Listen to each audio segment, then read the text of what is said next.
Halo teman-teman, selamat datang di video pertama dari Volcademia. Kali ini teman-teman bakal dibersamai oleh aku, Abian, selaku tutor matematika di Volcademia. Dan di video ini, aku bakal bahas soal yang udah disubmit oleh salah satu Sobat Volca dari Jombang, yang sekaligus menjadi pembuka dari edisi Sobat Volca bertanya ini. Dan kedepannya, kami juga bakal sering-sering bahas soal yang udah di-request oleh teman-teman di channel ini, jadi jangan lupa untuk subscribe dan stay tune di channel Volcademia ini. Oke, tanpa berlama-lama lagi kita langsung aja bahas soal yang pertama. Oke, di soal pertama ini kita dikasih suatu sistem persamaan 3 variabel, ada X, Y, dan Z, dan kita ditanya nilai X plus Y plus Z. Nah, teman-teman kalau ketemu soal-soal khususnya matematika gitu ya, selalu cari tahu tujuan atau apa yang dicari itu apa. Di sini yang ditanyain itu adalah nilai X plus Y plus Z. Yang mana X plus Y plus Z itu ini. Nah, dia adalah nilai-nilai yang memenuhi sistem persamaan 3 variabel ini.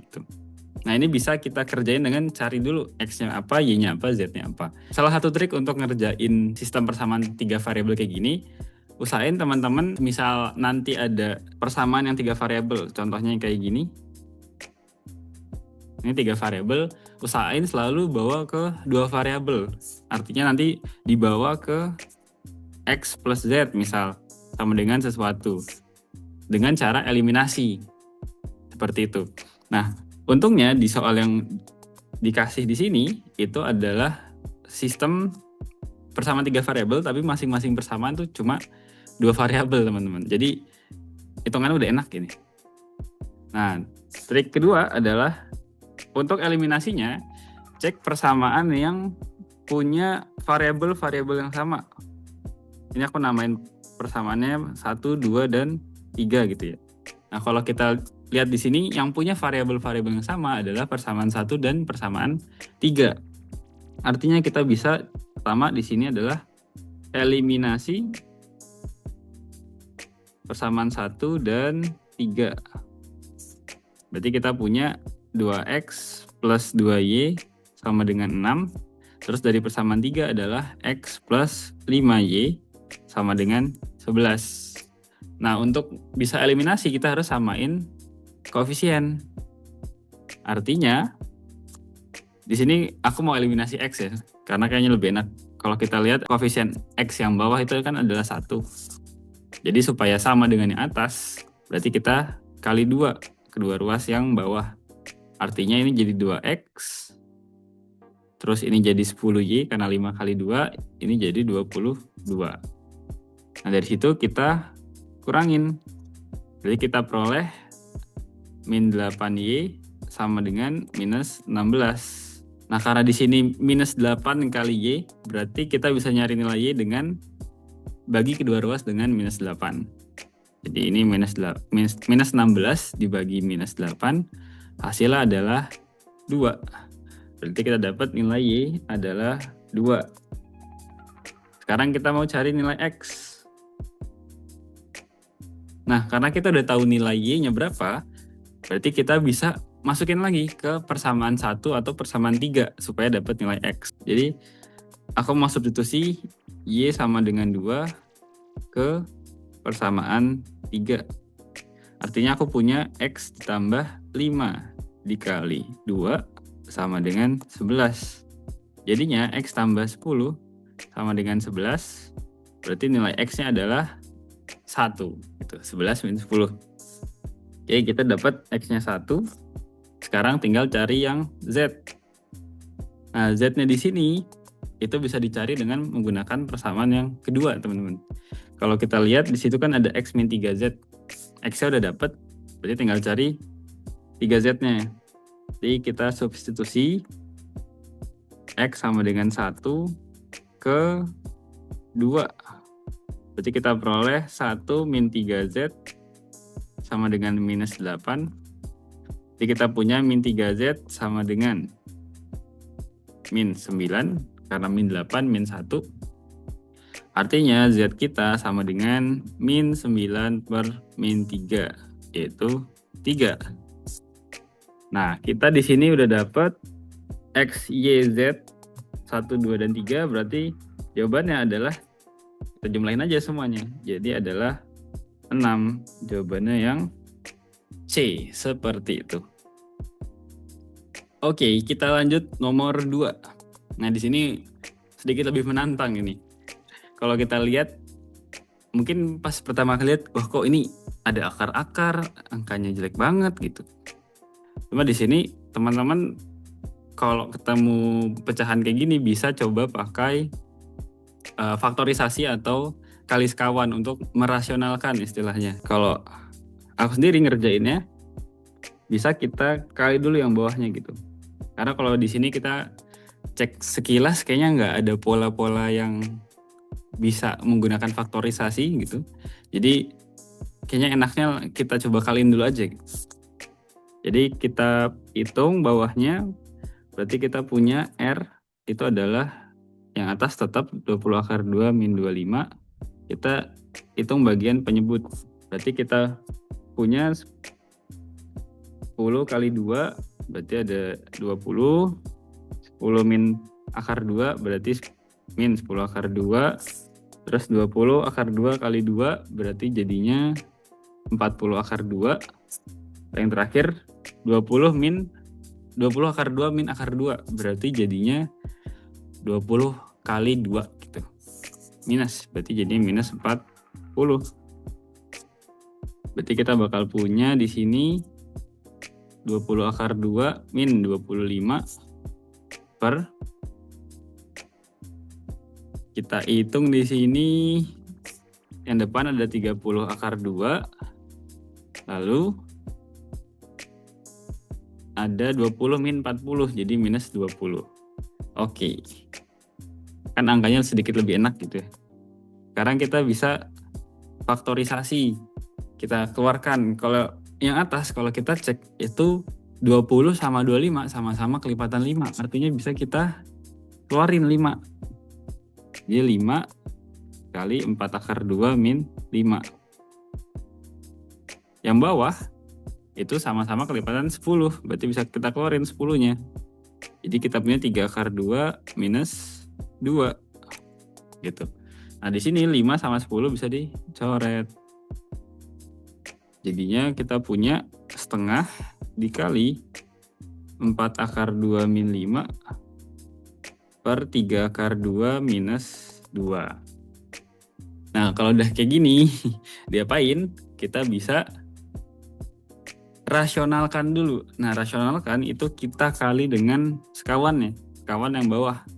Gampangnya gini teman-teman, sekawan tuh angka-angkanya sama, cuma yang bagian sini diganti gitu. Jadi kita kali 3 akar 2 plus 2 per 3 akar 2 plus 2. Nah ini kan sebenarnya kita kali 1 ya. Jadi kita nggak ngubah nilai, kita cuma ngubah bentuk. Jadi di sini kita bakal peroleh setengah dikali yang bawah itu sebenarnya kita pakai sifat ini teman-teman. Jadi kalau kita punya A plus B kali A min B itu akan jadi A kuadrat min B kuadrat.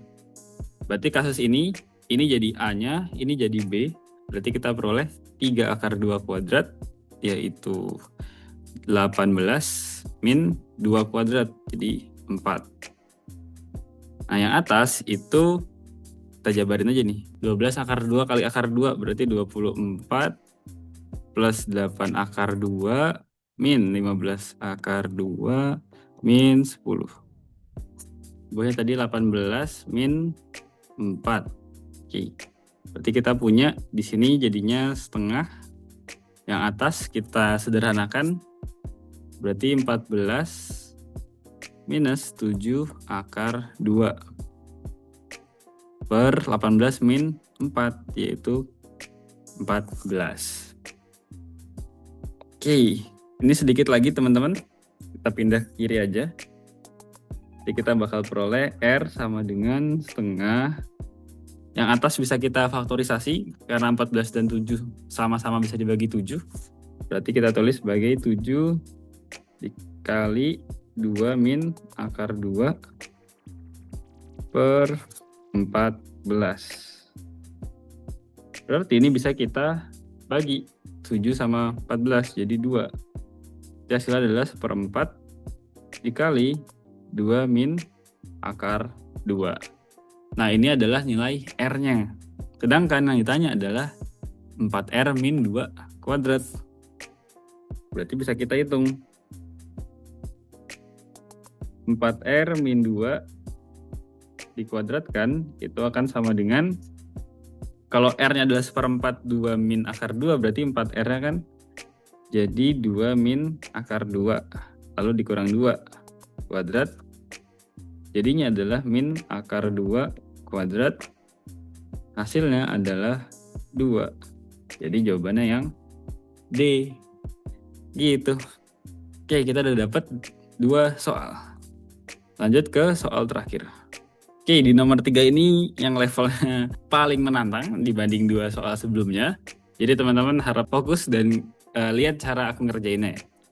Oke, di sini kita diberikan fungsi fx sama dengan x plus akar a min 3x dengan nilai maksimum fungsi itu adalah 1 gitu. Dan yang tanya adalah nilai a-nya. Kira-kira gimana cara mencari nilai a? Oke, teman-teman pertama harus tahu dulu nilai maksimum fungsi itu dapetinnya dari mana gitu. Ini sebenarnya materi yang juga aku pelajarin di kuliah di semester 1. Jadi untuk mencari nilai maksimum fungsi itu kita harus cari turunannya gitu. Jadi ini melibatkan turunan. Jadi aku tulis saja ini. Fungsi f mencapai maksimum atau nilai maksimum di titik X sama dengan C jika F aksen C-nya sama dengan 0 dan F double aksen C-nya itu negatif. Jadi di sini tujuan aku pertama itu adalah cari nilai C-nya. Jadi cari nilai C-nya berapa supaya dapat FC-nya nanti itu adalah 1 gitu. Oke, jadi pertama kita cari dulu nilai F aksen X-nya berapa. Sini kita hitung F aksen X. Berarti kan turunan F terhadap X. X diturunin terhadap X jadi 1. Yang belakang diturunin terhadap X. Berarti kita punya 1/2 akar A min 3X dikali sama minus 3. Nah ini dapetnya dari mana? Jadi teman-teman harus tahu nih sifat-sifat dari turunan. Yang pertama ada ddx dari X biasa. Itu adalah 1. Jadi turunan X terhadap X ya 1. Atau secara umum untuk yang ini itu adalah ddx dari X pangkat N. Itu jadinya adalah N X pangkat N min 1. Artinya kalau X doang kan berarti X pangkat 1. X pangkat 1 berarti nanti di sini 1 dikali X pangkat 0, artinya jadi 1 gitu. Terus yang kedua itu adalah kita mau ngitung ddx dari akar A min 3X. Jadi kita cek bentuk yang simpel dulu, yaitu akar X. Nah, akar X ini kalau kita tulis ulang itu kan sebenarnya adalah X pangkat setengah. Gitu. Artinya N di sini adalah setengah. Jadi kita bakal peroleh hasilnya adalah setengah dikali X pangkat setengah min 1. Jadinya setengah X pangkat min setengah. Atau kita sederhanain jadi 1/2 akar X. Nah sedangkan di sini kan adalah akar A min 3X.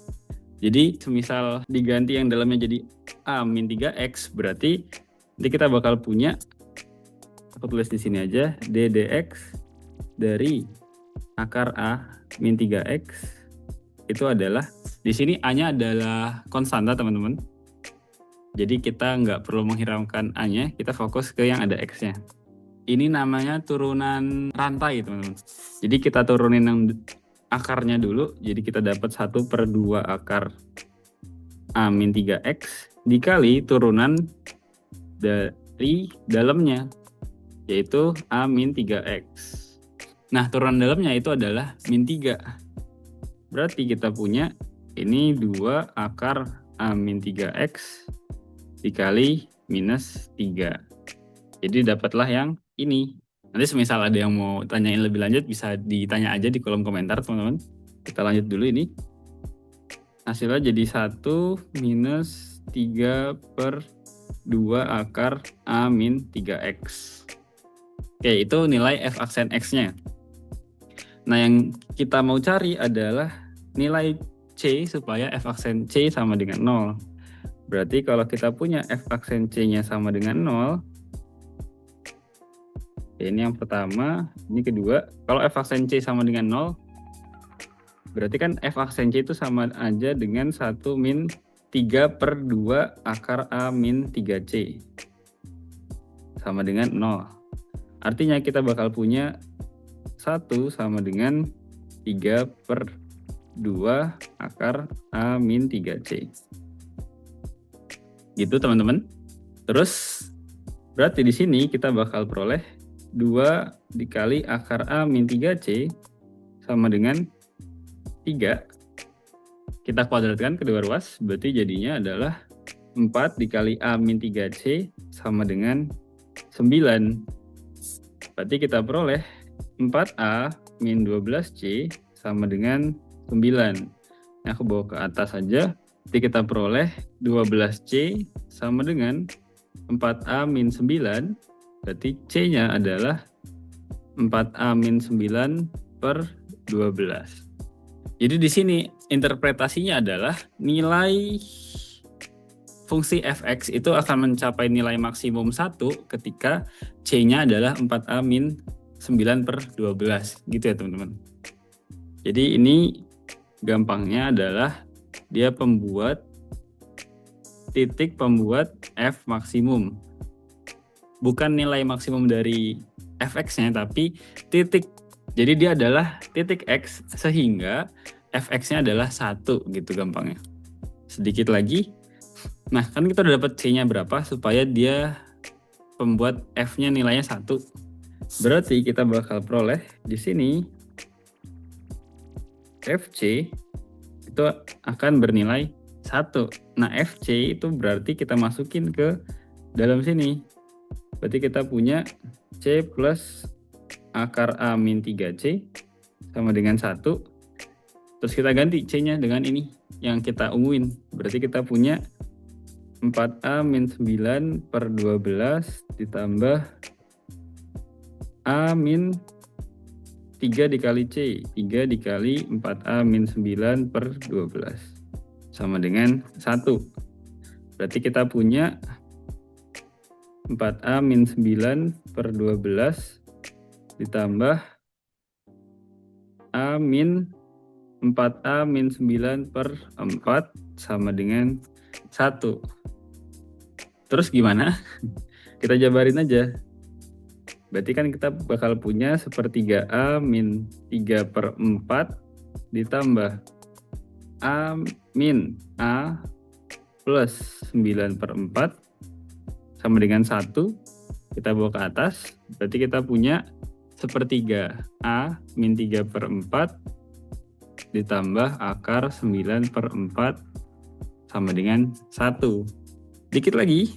Berarti kita punya 1/3A min 3 per 4 ditambah akar dari 9 per 4. Itu adalah 3 per 2 sama dengan 1. Jadi kita punya 1/3A itu adalah min 3 per 4 ditambah 3 per 2. Berarti kan ini nanti diubah jadi 6 per 4. Berarti kita peroleh jadi plus 3 per 4 sama dengan 1.